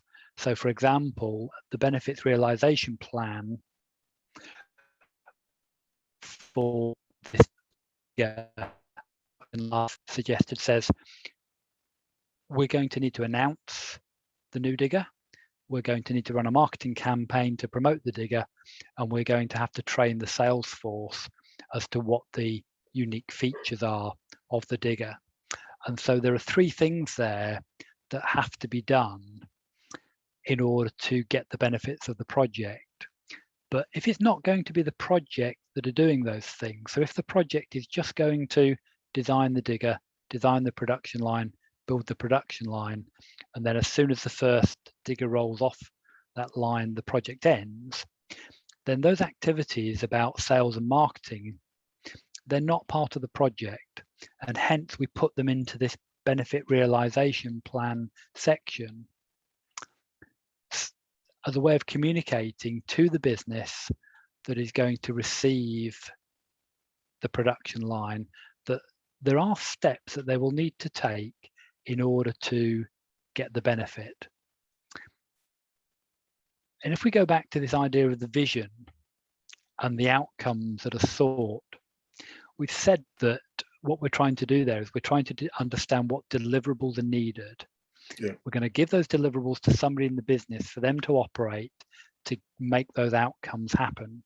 So we'll hand the production line for the digger over to a production manager, and their job will be to make sure that diggers come off the production line reliably.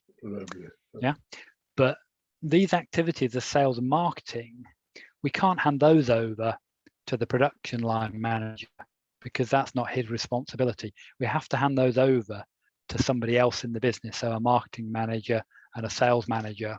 Mm-hmm. And it's in this benefits realization plan that we list those tasks for each tasks of the managers, that are going to be necessary in order for the full benefits of the project to be felt and experienced by the business.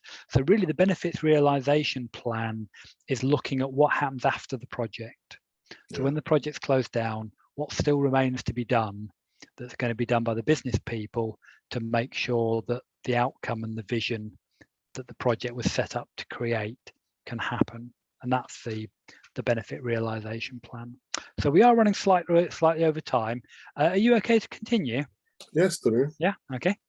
So we'll talk briefly then about the steering group. And I have mentioned the steering group, but it's during the initiation stage that the management structure of the project is created.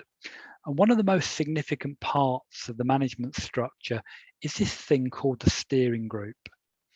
And the idea is that you get together in the steering group with representatives of the business areas that are going to be affected by the project. So you would have somebody from the production department, somebody from the marketing department, somebody from the sales department. And you would have representatives from the business areas or suppliers that are working to deliver the project. So you'd have members of the project team, you'd have the project manager, you'd have maybe the company that's supplying the production line equipment for our digger production line. They would all be members of the steering group. But you would also have the project sponsor there. And we haven't talked much about the project sponsor's role, but I've got a slide on that, which is the next slide. So we'll describe the sponsor's role in more detail on the next slide. You'll have the project manager there because the project manager is tasked with delivering the project. And very often you will also have a senior manager from the project manager's management line. Basically, you'll have the project manager's boss or his boss's boss there at the steering group.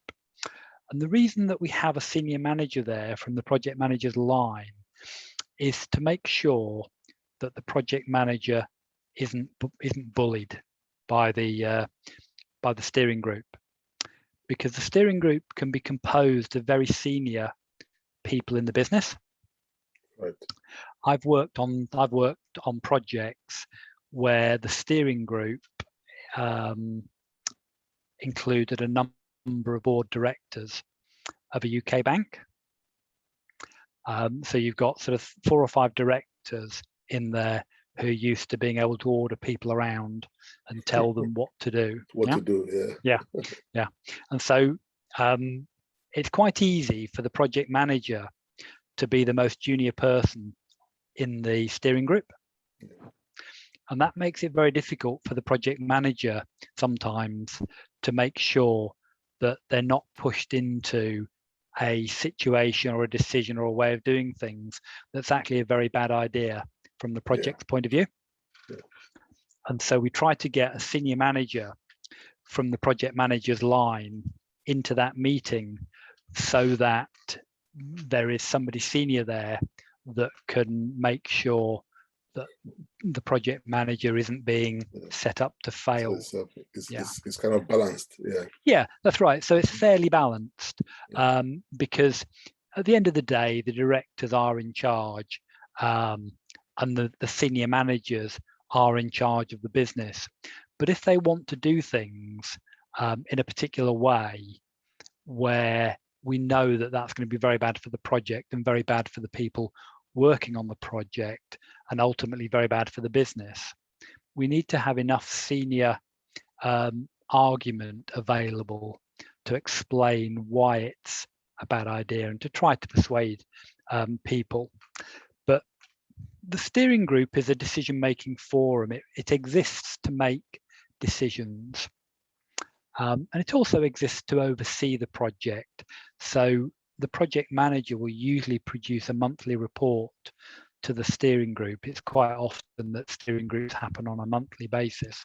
And the project manager will produce a report to the steering group that will confirm the progress, what money has been spent, what has been delivered.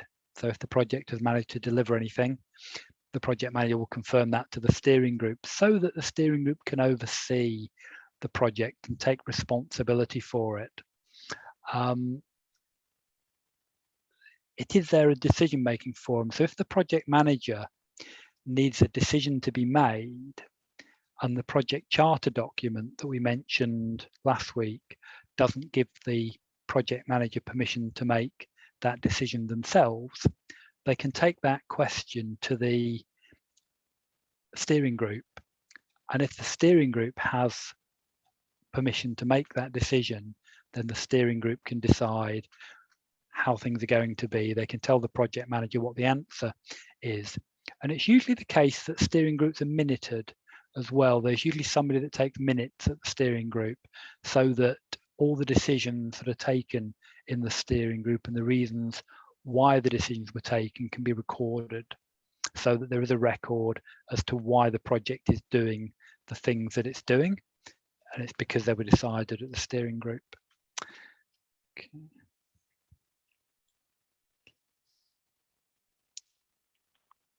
So I mentioned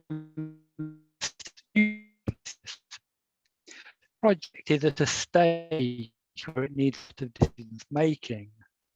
Exactly, you might need to have steering groups more often. You might need them fortnightly or even weekly if the project is reaching a stage where it needs a lot of decisions making. And that tends to be towards the end of initiation stage and during planning. That's when the project is trying to take all the decisions it needs, because really by the end of the planning stage, you really know in order to have a good plan to move forwards with. Even through delivery though, if you run into problems, you may need the steering group to take a decision about something that's not going to be delivered.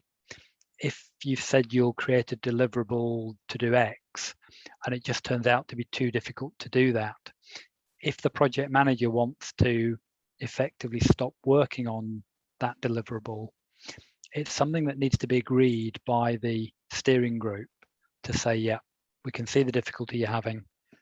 Don't waste any more time on it. Stop doing it. That's the decision of the steering group that we're not going to have that deliverable.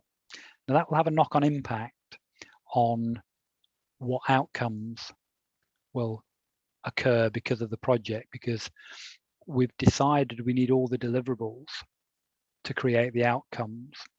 And if we're not going to deliver something, then some of those outcomes are going to change or not be as good, or perhaps not be achieved at all. And so it's the steering group that potentially needs to decide that these deliverables can't be delivered. So when you need lots of decisions, you might need to have more frequent meetings. Yeah.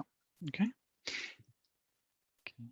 And I mentioned about the idea of recording why decisions are taken. That can be really important. If the project runs into problems later on, it's really useful to have a record as to why a decision was taken, not just what decision was taken, but why it was taken, because that shows that the right level of discussion happened in the steering group. It wasn't a snap decision. It wasn't just the sponsor saying we're going to do this. It was actually a sensible business decision taken by the group as a whole for sound business reasons. So we're recording why a decision was taken is really important. Okay, so we'll move on. The project sponsor. So the role of the project sponsor is to champion the project within the business. They're almost like the voice of the project. They're the one that speaks out most loudly for it, why it's needed, what good it's going to deliver. If you ever need somebody to make a speech about a project, then it's probably the sponsor who would make that speech about it. They speak for the project as a whole. And we know that one of the reasons why projects often fail is if the project sponsor cannot or will not support the project in that way, if they won't speak out for it, then the project probably isn't viable. It's probably bound to fail, because without that sponsor to support the project, you just can't get the things done that you need to. So the final bullet point there is that it's actually the sponsor's job to be the chairman of the steering group. And if the sponsor can't manage the steering group effectively so that decisions are taken in a timely fashion, then the project is also likely to fail. If I'm a project manager and I need a decision within the next 2 weeks about whether we can make a change to some aspect of the project, if it takes 4 weeks to get that decision, well, I've lost 2 weeks when I could have been using the outcome of that decision to make effective use of that time and do something for the project. If I get the decision after 4 weeks, I may not be able to do anything with the decision. It may be a waste of time. So a sponsor that can't manage the steering group when they are the steering group's chairman is likely to cause the project to fail. So who your sponsor is, how well they can chair the steering group, and how well they're prepared to speak out for the project is a really important element of the success of the project. Right. And sponsoring a project is a skill. It's a difficult role. And if your sponsor is inexperienced, so say, for example, this is the first project that they're sponsoring, they may struggle with this. But in large organizations, it's not unusual to find that there is some training or possibly mentoring that can be done with the sponsor to help them understand what their role is and how to be successful in it. So if you see the sponsor struggling, then you remember I mentioned this this senior manager from the project manager's line, who attends the steering group. If I as a project manager see that a sponsor is struggling, I can discuss that with that senior manager who attends the steering group, who will have perhaps seen the same problem. They will have seen the sponsor struggling to chair the steering group, perhaps. I can discuss that with them, and we can work out if there's a way that we can get some training or some support for the sponsor to help them be more successful, because the sponsor is a really key role for the project. If you don't have a good sponsor, then the project is very likely to fail. And if you see the sponsor isn't very good, then you need to put a lot of time into fixing that problem And this is this. And the sponsor has to be an employee of the organization, isn't it? It's usually the case that they're an employee of the organization. It's very, very unusual to find an external sponsor for a project. The reason being that an external sponsor doesn't carry the management clout. They don't have the respect of the other managers in the business because they don't work within the business. So it's usually the case that they're an employee. Yeah. Right. Okay. Okay. So again, moving on more quickly, there are some other key roles within projects. And in the project initiation document, one of the things we do is we try to identify those key roles, and we record and we publish who is in those roles. So we say who the project manager is, we say who the product owners are, and you'll learn more about what a product owner is when we talk about Agile. Same with Scrum Master. Scrum Master is part of Agile, so you'll learn what those roles are. There'll often be a lead designer or a solutions architect who is put in place to design the solution. So they're the person who's chiefly responsible for finding a solution to the problem that the project was set up to fix. And then there'll often be a lead business analyst. So there'll be an analyst that is in charge of all business analysts that are working on the project. And so if we have questions about if we have questions about requirements, or if we have questions about testing, we can start with the lead business analyst. But there might also be a test manager. So test manager is another key role that might be listed in the project initiation document. In my experience, though, it's actually quite unusual for a test manager to be appointed during project initiation. Usually the test manager is appointed during planning, and their job when they're appointed is to plan the testing that will happen, and then they oversee that testing in the delivery phase. So we tend not to know who the test manager is going to be during project initiation, but we know these other roles. So we might know who the subject matter experts are. We might have already got a project manager from a supplier. Now, sometimes you won't do that. Sometimes you won't have even picked your supplier until you get to the delivery stage. And so you won't have a project manager from the supplier until then. But in other cases, you may take, for example, a government department. And a government department, they know who their IT supplier is going to be. They have no choice. That organization that supplies IT to your government department is chosen typically every 10 or 12 years. So providing you're not just about to change the supplier, you know who the supplier is going to be. And so you may be able to be assigned a project manager from your IT supplier during project initiation. So you would name them so that everybody knows who the project manager is from the IT supplier. And in a similar vein, you may also be able to get a lead designer allocated by the supplier to do the design work that the supplier is going to do. And it's usually the case that the architect or the lead designer for the project will talk to lead designers from the suppliers to make sure that all the designs that are done interface together correctly so that the project can deliver something that works as a whole and not just be a collection of bits. So in that section of the project initiation document, you try to define the key roles within the project and you record who is undertaking those roles. And they're initially published through the PID, but it's very often the case that once the PID has been published, these roles are actually extracted and they're put into a separate document that can be shared around the project, so that as the names of people change, so if a new architect comes on board, if a new project manager from a supplier comes on board, their names can be changed in that project contact list, let's call it, quickly without having to change the PID.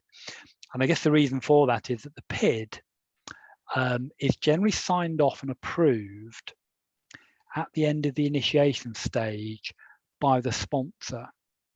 The sponsor will read the PID, they will read all sections of it, and they will approve the PID.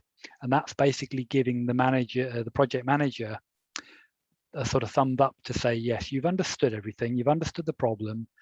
I can see that you've got a real approach that's likely to solve the problem. I see you've understood the risk, you've understood the constraints, you're making sensible assumptions, and I can see how you're going to test those assumptions. So the sponsor reads the PID and either agrees with it or not. And if he won't sign it off, well, the project manager and the project will have to make corrections to it until the sponsor is happy to sign off the PID. But when the sponsor signs off the PID, then the project manager can continue. Right, so we are nearly coming up to 9 o'clock. I will try and finish at 9. We've got one last section of the PID to talk about, so we're nearly there. And that section is an important section where we talk about stakeholders.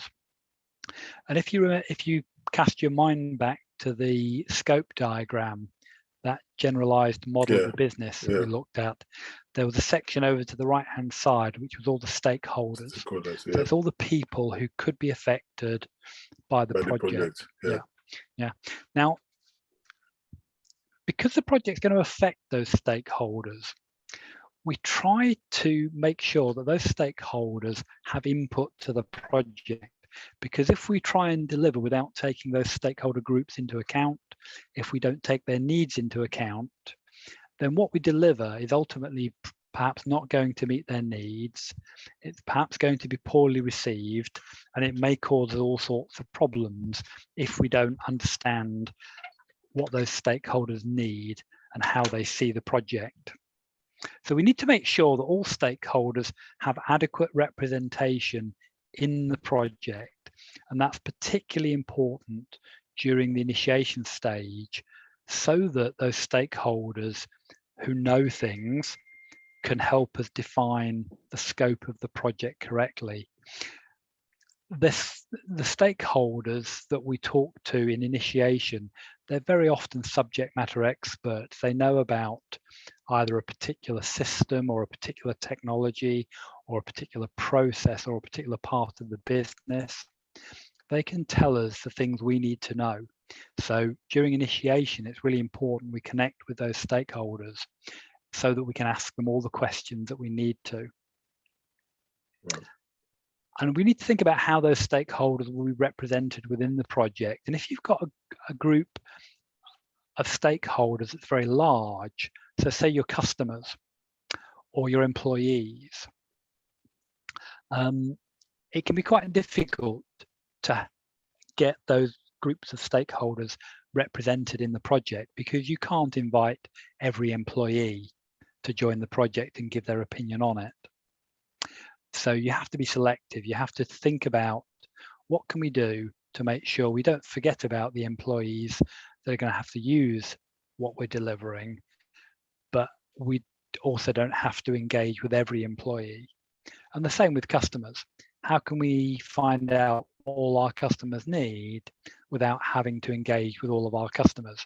Because it takes time to engage with these large groups of stakeholders. So we need to find efficient ways to engage with the stakeholders. And that's something that can go into the stakeholders section of the PID, where we not only identify who the stakeholder groups are that are going to be impacted by the project, but how we're going to talk to those groups. Are we going to have a representative? Are we going to have a couple of representatives? Are we going to have some sort of focus group that comes together to help us do that? Are we going to try and get an employee from every department in a business to make sure we've got adequate representation? So they're the sorts of things that appear in the PIDs in the stakeholder section of the PID. The final bullet point here is we need to consider if there's a stakeholder group, so a group of stakeholders that need to be represented by proxy until we can engage with the group formally. So what we mean by that is it might take time to engage with all our customers. We might need to engage the marketing department to do some surveying of customers. So what we might do is we might invite somebody from the marketing department to be the voice of the customer until the marketing department can set up the surveys and whatever else they need to do to find out what the customer needs. But while we're doing that, we might have somebody from the marketing department who would speak for the customer. So they try to take off their company hat and they try to put on the hat of a customer and try to think like a customer and tell the project what they think customers need until such time as we can actually confirm that with all the customers. So sometimes somebody may be able to stand in for a stakeholder group if it's going to take a long time to engage that group. Yeah. So that's really the end of that section. There are two other sections. We are running out of time. I'm sorry I've overrun. We can cover these off very quickly. So the project plan is this high-level timeline of the entire project, and it's quite imprecise. It's basically a guess, but we have to make some guess as to the overall duration of the project and how long each stage needs to be. So during initiation, the high-level plan that we come up with is quite imprecise. But what we should be able to say, we should be a bit clearer about the duration of the planning stage, because during initiation, we try to create a detailed plan for everything that we're going to do in the planning stage, so that when we start the planning stage, we already have a plan of what we're going to do. And so, although our overall high-level timeline for the project is quite imprecise, our estimate of how long the planning stage should take should be better. We should be reasonably accurate about the planning stage because we've created a plan for it. We can't really say how long the delivery stage is because we don't have a plan for the delivery stage, because that's what the planning stage does. The planning stage creates the plan for delivery. So we can't really say how long the delivery stage is going to be during initiation because we haven't yet done the planning stage. Okay. Yep. But what we can say is that we should try to estimate the delivery stage. It is going to be imprecise, but we should try to estimate it using as many different techniques and as many different experts as we can find, so that we're trying to give the best idea we can to the steering group and to the sponsor and to the business as to when we think we can deliver this project. Because if the answer is it's going to take us 6 months and the business has set a constraint that it has to be done in 4 months, we know instantly that we have a problem then.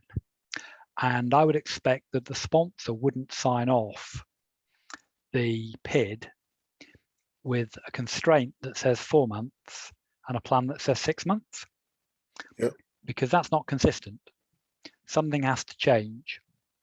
And so if we find ourselves in that situation, we have to either change the constraint, if the constraint can be changed, so it's changed to 6 months, or we have to think about our plan again and put more work into making sure we can deliver within 4 months. Once we can show a plan that says 4 months, we can have a constraint that says 4 months. And at that point, the project the sponsor can sign off the PID. The PID. Yeah. Okay. So the final section of the PID is about project controls. And project controls are the processes and documents that are used within the business to ensure that projects deliver reliably. You might think of it as being a standard for projects. And often within a business that has such standards, monitoring will take place to make sure projects are using the standards, because the standards usually take a bit of time to follow. and it's sometimes projects will try and take shortcuts and not do things that they're supposed to do. So there's often monitoring in place to make sure the project is following the standards. And the standards should cover the minimum documentation that the project is required to produce, the schedule and the minimum content of progress reports. So what's the least that you can put into a progress report? They should also cover how changes are authorized. So if something needs to change about scope or estimates or costs or designs, what's the change process? And finally, the process for managing the financial cost of the project. Those standards should be there as to how those things are managed. Now, what the purpose of the controls section is in the PID is to say what you're not doing that's standard. Because if something is standard, then everybody should be doing it. But some projects are very small, they have very little risk, and so there may be an argument that says you don't need to follow certain standards because those standards are cumbersome. They require more work than can be justified for this small project. So you may say, well, we're not going to produce our progress reports monthly like we're supposed to. We're going to do ours weekly, because actually this is such a small project that we're going to be done in 4 weeks. And so you'll only get one progress report from us, and that will either say we finished on time or we didn't, and that's pointless. So we're going to change away from, we're going to move away from the standard. We're going to do it every 4 weeks. One a week for 4 weeks. The other thing is that we may say we're not going to use certain standard deliverables. So we may say we're not going to do that because, again, we're a small project. We don't have any risks. We've done this before. We know exactly what we're doing. We know that the project plan works. We're just going to go ahead and do this. So it's really in this control section that you say if you're going to move away from the standards. If you are just going to follow the standards, your control section might just have one sentence in it that says all the standard controls apply. So you might just say all the standard controls apply to this project, and that might be all you need to say. That might be the end of your control section. But if you're going to move away from the standards, if you're going to do anything more or anything less, you need to state it in the standards in the control section, and the sponsor needs to agree to it so that he's aware that the normal controls apply. And it's sometimes the case that the project charter will say that the sponsor isn't allowed to agree to changes to the project controls. Because the project controls are often set by the project department, it usually has to be somebody from the project department who agrees that the controls can be changed, not the sponsor. And so the project charter will say who can agree a change to the controls for a project. And if it says the sponsor can do it, great, the sponsor can agree the controls can change. If the charter says it has to be somebody from the project department that says whether the standards can be deviated from, then that's what has to happen. So you may need a sign off from somebody for the controls section from your project department as well. So that's, we've actually covered there the charter as well. We've mentioned this before, that it's a project charter that defines the decision-making remit of the sponsor, of the steering group, and of the project manager. So it says what they can and can't decide upon. We mentioned in this slide the idea of tolerances. So tolerances are the idea that you can agree things up to a certain amount. So you might be able to agree a cost increase of 5%. You might be able to agree a delay of 2 months. You might be able to agree changes if the cost of the change is less than £1,000. So in the project charter, that remit to take decisions could be expressed in terms of different things that decisions might be made upon. So time, cost, quality, impact, and there may be a tolerance for that. So for example, the project manager might be allowed to agree the cost of the project increases by 5%. The steering group might be allowed to increase the cost of the project by 10%, and the sponsor might be allowed to increase the cost of the project by 50%.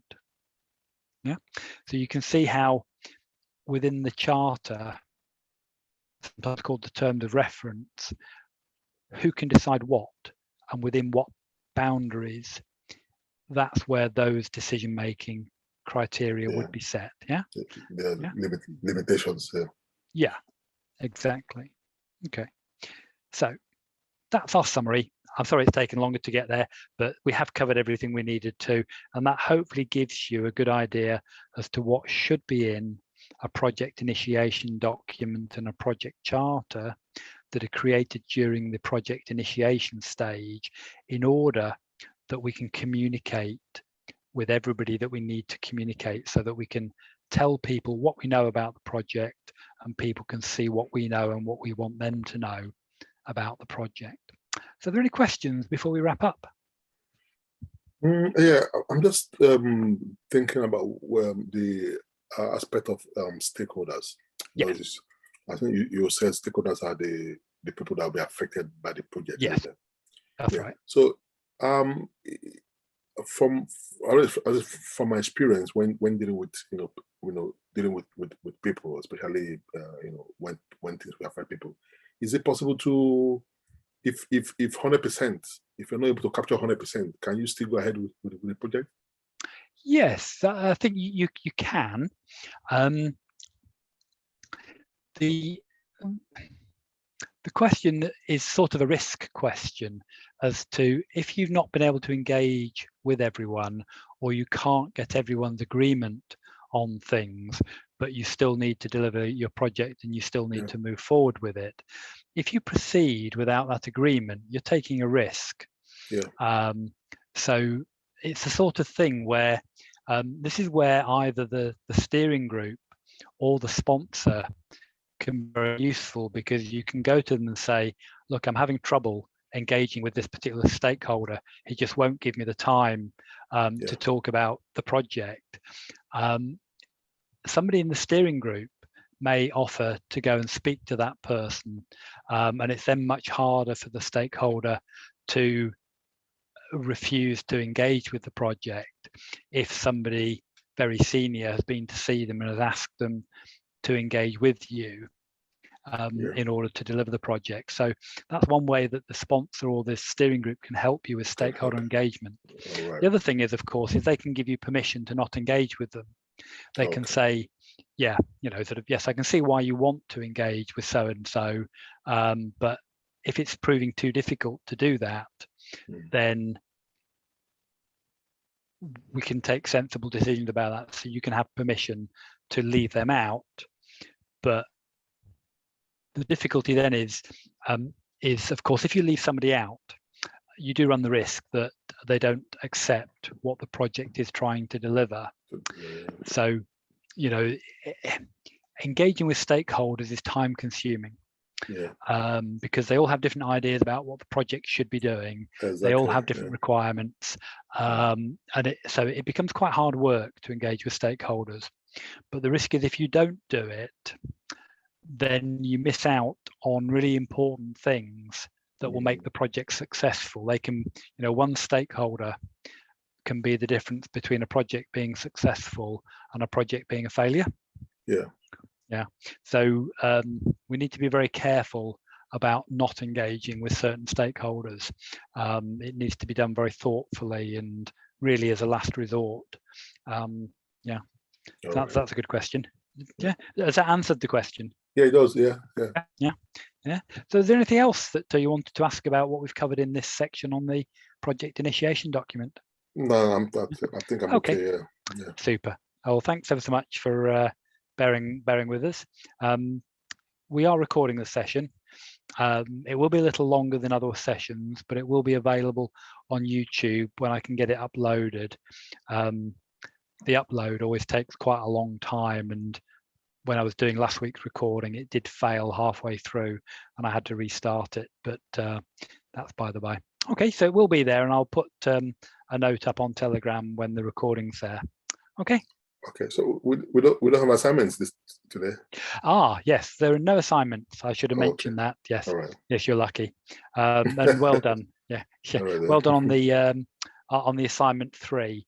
As I said, that particular assignment is the hardest one on the course. Yeah. So the fact that you're able to do it and get a good score is very promising. So well done. Thanks, Tony. Okay. Well, have a good evening. I'm sorry we're finishing late, but that's fine. Hopefully that's been good. Okay. All right. Take care. Yeah. Thank and you. Cheers. Bye-bye. Bye.